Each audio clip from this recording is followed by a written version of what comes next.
Hey there, and welcome to our tutorial on how to manage your team's overdue tasks more efficiently.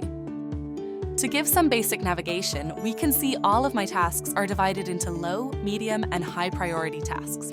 One high priority task has exceeded its due date and is indicated in red. To better manage this, we can click on the red overdue tasks icon at the top right. Here we are presented with three options. We can send an additional reminder to the employee, change the dates, and postpone the task for later, or if the employee forgot to mark it as done, we can assist them by marking it for them. By clicking on the three dots, I also have more actions to perform. These actions include editing the task, viewing its details, archiving, or deleting it. Overdue tasks can also be viewed on mobile. Make sure that you're looking at the All Tasks view, which is only available for managers, and just as before, you can see the overdue tasks highlighted in red. In addition, by clicking on the exclamation mark, you will have the same options as before. Likewise, as an employee, you can see overdue tasks under the My Tasks view.